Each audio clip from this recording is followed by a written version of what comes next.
Part 2 plates நேயர்களுக்கு வணக்கம். இன்னைக்கு அவியல் எப்படி பண்ணுறதுன்னு பார்க்கலாம். அதற்கு தேவையான பொருட்கள்: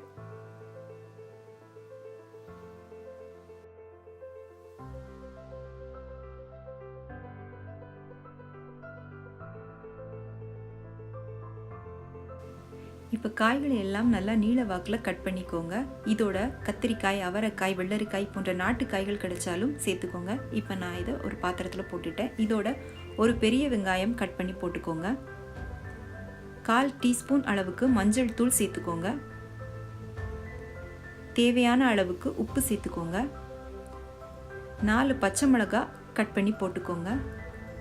ஒரு சின்ன துண்டு இஞ்சியை சின்ன சின்னதாக கட் பண்ணி சேர்த்துக்கோங்க. 1/2 கிளாஸ் தண்ணி சேர்த்து நான் இதை மூடி போட்டு 5 நிமிஷம் வேக விட போகிறேன். பொதுவாக கேரள மக்கள் அவியல் பண்ணும்போது மூடி வேக வைக்க மாட்டாங்க. அதுக்கு பதிலாக வாழை இலை போட்டு மூடி வேக வைப்பாங்க. அப்போ அந்த வாழை இலையோட மனம் நல்லா அவியலில் பரவி இருக்கும். அது சாப்பிடும்போது நல்ல மனமாக இருக்கும். உங்களுக்கு கிடைச்சா யூஸ் பண்ணிக்கோங்க. இப்போ நான் இதில் வெட்டி வச்சிருக்கிற பூசணிக்காயை நான் சேர்த்துக்கிறேன்.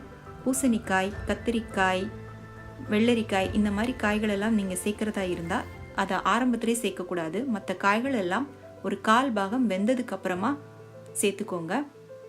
இப்போ மூடி போட்டு இன்னும் ஒரு 5 நிமிஷம் வேக விடலாம்.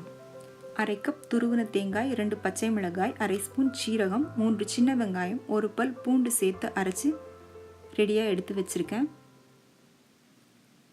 இப்போ காய்கள் எல்லாம் நல்லா வெந்திருக்குதான்னு ஒரு தடவை செக் பண்ணி பார்க்கலாம். காய்கள் எல்லாம் நல்லா வெந்திருக்குது. இப்போ ரெடி பண்ணி வச்சுருக்கிற தேங்காயை இதோட போட்டு கலந்துக்கலாம்.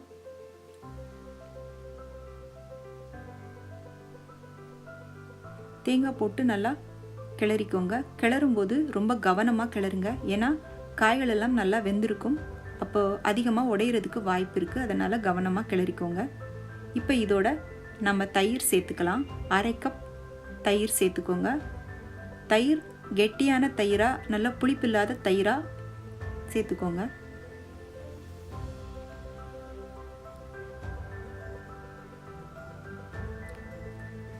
கடைசியாக இதில் 2 டேபிள் ஸ்பூன் தேங்காய் எண்ணெய் சேர்த்துக்கோங்க. கண்டிப்பாக தேங்காய் எண்ணெய் சேர்த்தால் மட்டும்தான் ஒரிஜினல் கேரள அவியலோட சுவை உங்களுக்கு கிடைக்கும். அதனால் கண்டிப்பாக தேங்காய் எண்ணெய் சேர்த்துக்கோங்க. இப்போ இதை நல்லா கலந்துட்டு நம்ம வேறு ஒரு பாத்திரத்துக்கு மாற்றிக்கலாம். நம்மளோட அவியல் ரெடி ஆயிடுச்சு. நீங்கள் இதை இப்படியே பரிமாறுறதா இருந்தாலும் பரிமாறலாம், தாளிச்சு கொட்டியும் பரிமாறலாம். நான் இப்போ இதில் தாளிச்சிக்கிறேன். 1 டேபிள் ஸ்பூன் தேங்காய் எண்ணெய் எடுத்திருக்கேன். அதில் 1/2 டீஸ்பூன் கடுகு, 1/2 டீஸ்பூன் உளுந்து, 3 காய்ந்த மிளகாய், கொஞ்சமாக கருவேப்பிலை சேர்த்து தாளித்து நான் அவியலோட சேர்த்துக்கிறேன். இப்போ அவியல் ரெடி ஆயிடுச்சு. இது ரொம்ப செய்கிறதும் ஈஸி, சுவையும் அதிகமாக இருக்கும். நீங்களும் இதை உங்கள் வீட்டில் ட்ரை பண்ணி பார்த்துட்டு எப்படி இருந்துச்சுன்னு உங்களோட கமெண்ட்ஸை எனக்கு சொல்லுங்கள்.